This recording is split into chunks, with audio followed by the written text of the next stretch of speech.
Rádio França Internacional. Vamos agora à segunda parte da nossa emissão. Hoje temos uma convidada. É a cientista portuguesa de origem cabo-verdiana Sara Batista, que esteve à conversa com Luís Guita. Convidada.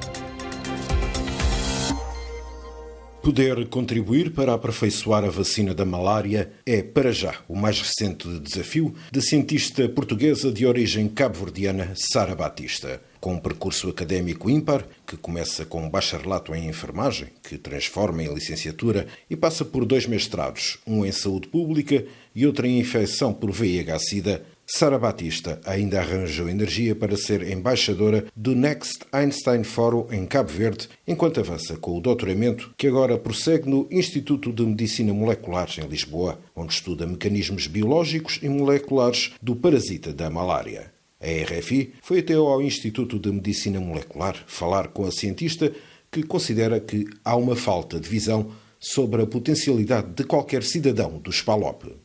Sara Batista, onde é que começa o seu percurso académico? Eu entrei em 98 na Escola Superior de Enfermagem Carlos Gulbenkian de Lisboa. Fiz o meu curso de enfermagem, na altura era bacharelato. Ao fim dos 3 anos fui trabalhar para o Hospital da Dona Estefânia. Nessa mesma altura foi quando o curso de enfermagem passou de bacharel para licenciatura. Podíamos fazer mais um ano para ter o acesso à licenciatura, que era o ano de complemento. Portanto, fiz o 4º ano a trabalhar e fiz o complemento. Consegui obter o meu grau de licenciada em enfermagem e permaneci no Hospital da Dona Estefânia desde 2001 até 2015. Sempre em pediatria e sempre na mesma enfermaria, que era um serviço de subespecialidades médicas. Nós atendíamos crianças desde os 0 até aos 22, 23, desde patologias várias, tudo o que é área da medicina, portanto, pneumologia, endocrinologia, doenças metabólicas, nefrologia, neurologia, pneumologia, todo esse tipo de patologias do foro médico. Tínhamos muitos doentes crónicos, como também agudos. Quando é que aconteceu o perceber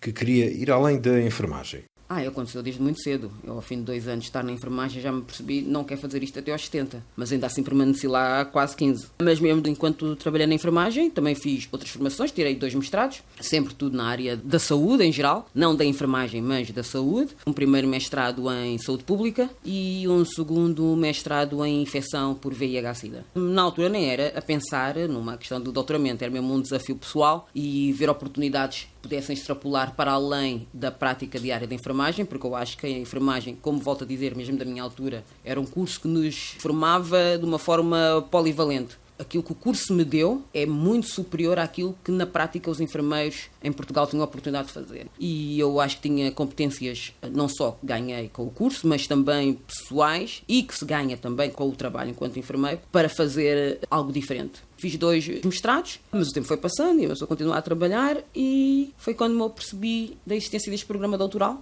e me candidatei. E a opção pelo doutoramento foi outra fusão. A primeira foi, definitivamente, eu queria dar um salto qualitativo para fora da enfermagem, mas, entretanto, eu queria um salto também intelectual. Não era bem um salto, era um desafio. Isto foi uma volta totalmente paradigma, porque estou nas ciências biológicas, mas nunca fui formada para esta área das ciências exatas, né? Biologia, ou matemática, ou engenharia, não é a minha formação de base. Foi mais um desafio intelectual, acima de tudo, para eventualmente isso traduzir, depois de concluir o doutoramento, também numa nova oportunidade profissional. Mas na ingressão do doutoramento foi mesmo quando eu vi as candidaturas abertas para o programa doutoral, eu pensei, pronto, está na oportunidade certa, e candidatei-me e fui selecionada para entrar neste programa doutoral que foi desenvolvido pelo Instituto Gulbenkian de Ciência, IGC, que é o programa de pós-graduação de Ciência para o Desenvolvimento. A única característica própria que o distingue de qualquer outro programa doutoral realizado em Portugal é só os destinatários. Tem que ser exclusivamente do SPALOP, porque de resto, formação, qualidade científica, qualidade de docência, é todos os mesmos critérios igual a qualquer outro programa doutoral. Qual foi a área que mais a atraiu para o doutoramento? Interessei-me pela área da parasitologia e dentro da parasitologia interessei-me pelo parasita que causa a doença malária e decidi tentar prosseguir o meu doutoramento, agora na parte da investigação mesmo prática, num dos laboratórios que estuda o parasita da malária em Portugal, que foi aqui o laboratório da doutora Maria Mota no Instituto de Medicina Molecular, e é isso que eu faço. Estudo mecanismos biológicos e moleculares do parasita da malária, que se chama Plasmodium.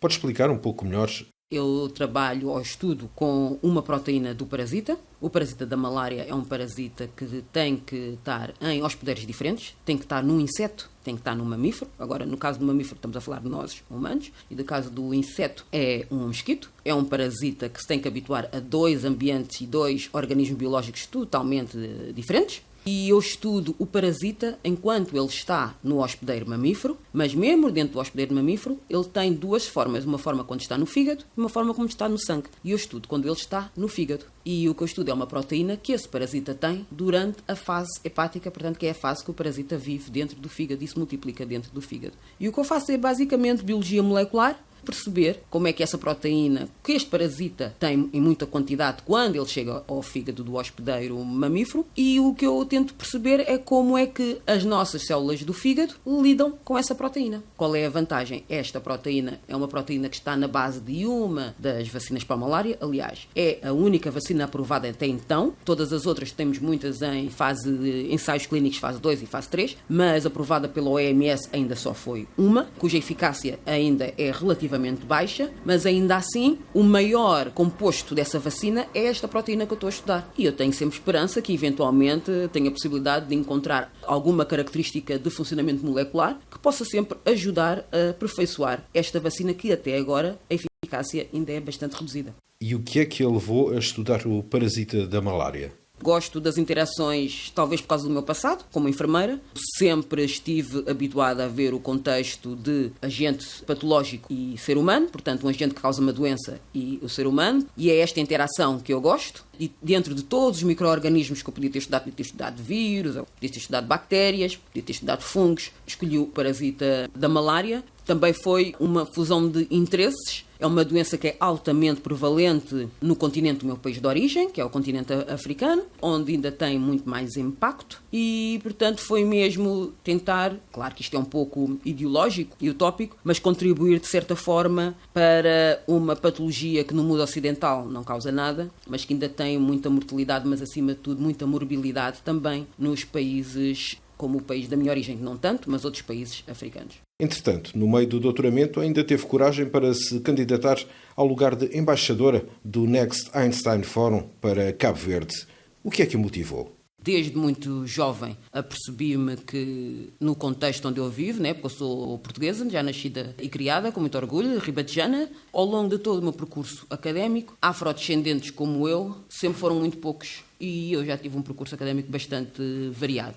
E desde muito jovem sempre identifiquei a inexistência de pares, ou de muitos poucos pares, em Portugal na parte de formação. Ainda mais quando nós falamos de áreas mais diferenciadas, como a ciência. Pode haver mais representatividade nas áreas das ciências sociais e humanas, mas nas ciências exatas e biológicas e matemáticas, não. E quando eu vi esta iniciativa, muito embora seja para promover a ciência que é made in Africa, de preferência, mas também pode ser por todo e qualquer africano ou afrodescendente que esteja fora do continente. E eu achei que era uma oportunidade única para tentar, de certa forma, num futuro próximo, conseguir promover mais afrodescendentes portugueses, neste caso que é o meu contexto, na área das ciências exatas. Claro que esta iniciativa era para promover os países africanos, promover a ciência em países africanos, e que eles fazem de 2 em 2 anos, eles elegem um conjunto de 8 a 12 pessoas que são os fellows, já são cientistas, investigadores um pouco mais séniores e fazem uma exposição mais mediática do trabalho desses investigadores, mas simultaneamente é selecionado um embaixador por cada país africano. E esse embaixador, durante 2 anos, tem, entre uma das responsabilidades, organizar a African Science Week, ou seja, a Semana Africana da Ciência, no seu país. Mas qual é o papel de uma embaixadora do Next Einstein Forum? Eu fui embaixadora na 2ª edição da Next Einstein Forum de 2017 a 2019. Candidatei-me no ano de 2017, fui selecionada no final de 2017 e tive a responsabilidade de organizar a African Science Week, ou a Semana Africana da Ciência, em Cabo Verde, em 2018 e 2019. Cada um dos embaixadores tem a responsabilidade de escrever um programa de eventos e atividades dentro das áreas STEM, ou seja, Ciência, Tecnologia, Engenharia e Matemática, e Inovação também, porque é STEM and Innovation, fazer um programa de atividades para realizar no seu país, escrever um projeto, submeter à ANEF e, se for aprovado, a cada embaixador tem a responsabilidade de angariar fundos e implementar as atividades que se propôs a fazer no projeto. E quais foram as atividades que realizou durante a Semana Africana de Ciência em Cabo Verde? Portanto, em 2018, o que eu fiz foi uma semana de atividades, que incluiu seminários, workshops de formação, um programa de rádio, um pequeno podcast, que era emitido todos os dias na RCV. Foram mais 2 workshops e uma conferência de 2 dias também. Todos os oradores eram cabo-verdianos, quer estejam em Cabo Verde ou cabo-verdianos que estavam no estrangeiro. Uma das oradoras até que convidei é a atual Ministra da Igualdade e da Cidadania de França, Elizabeth Moreno. Também cientistas cabo-verdianos que são os investigadores principais cá e muita gente de Cabo Verde que trabalham em Cabo Verde na área das ciências, da tecnologia e na área da informação. Foi uma conferência de 2 dias bastante interessante, com os ministros, com reitores, com investigadores, participantes diretos, cerca de 700 pessoas, em 2018. Em 2019 foi um bocadinho mais ambiciosa, fiz 3 semanas e fui a 3 ilhas. Aumentei mais a área da intervenção, foi desde a biologia marinha, da agricultura. Não fiz tanto tecnológico, fiz mais científico. Envolvi crianças, pus artes e ciência e fiz um total de 9 atividades. E aí participantes diretos foram 1000 e tal. Cidadãos comuns, crianças, profissionais. Fiz um curso de comunicação em ciência, inclusive, para jornalistas e investigadores. E foi um pequeno workshop de 2 dias e foram essas atividades que consegui desenvolver enquanto o meu mandato de embaixadora para a Next Einstein Forum em Cabo Verde, 2017-2019. O desenvolvimento da ciência no continente africano passa por iniciativas como a Semana Africana de Ciência do Next Einstein Forum? Claro que isto tem que estar englobado dentro de toda uma estratégia. A NEF é uma iniciativa privada, não lucrativa, mas todos estes tipos de iniciativas têm que estar enquadradas num panorama mais internacional. Obviamente que depois há a responsabilidade de cada país. A African Science Week também, ou a Semana Africana da Ciência, também tem esse objetivo. É que, à medida que os embaixadores da NEF vão realizando estas atividades nos países, a própria política e o próprio sistema político começa a perceber a importância da ciência, então haja um envolvimento político na African Science Week, e que também entra depois em consonância com o programa de educação para também promover mais a ciência e mais crianças e jovens a seguir essa área formativa, mas também dentro de um panorama também internacional que mesmo os nossos pares científicos, por exemplo aqui mais na Europa, não estão muito habituados a ver representatividade africana na investigação. Portanto, tem que ser tudo um conjunto de medidas e que estão a haver. Há cada vez mais aberturas de candidaturas para bolsas para pessoas vindas dos países africanos, para formações em centros de investigação em áreas que não existam nos seus países. Há apoios para cientistas africanos voltarem para o seu país e instalarem lá o seu grupo de investigação e fazerem investigação nos seus próprios países. Um desses exemplos é a Fundação Carlos Gulbenkian, que tem agora em ongoing, portanto está a acontecer um programa nesse sentido, que é apoio a investigadores dos PALOP para poderem voltar para os seus países e montar o seu pequeno grupo de investigação nos seus países. Isto tudo junto são pequenas peças que vão permitindo andarmos para a frente na promoção e no envolvimento de africanos e afrodescendentes na área. Como é que vê o desenvolvimento da ciência nos PALOP? Eu acho que há uma falta de visão sobre a potencialidade de qualquer cidadão dos PALOP. No sentido em que só não há mais porque as pessoas não têm condições para chegar lá. É só apenas isso. Eu nasci cá, naturalmente, e eu gosto de dar o meu exemplo. A enfermagem e o que eu faço agora não tem nada a ver. E se eu sou capaz, qualquer pessoa é capaz.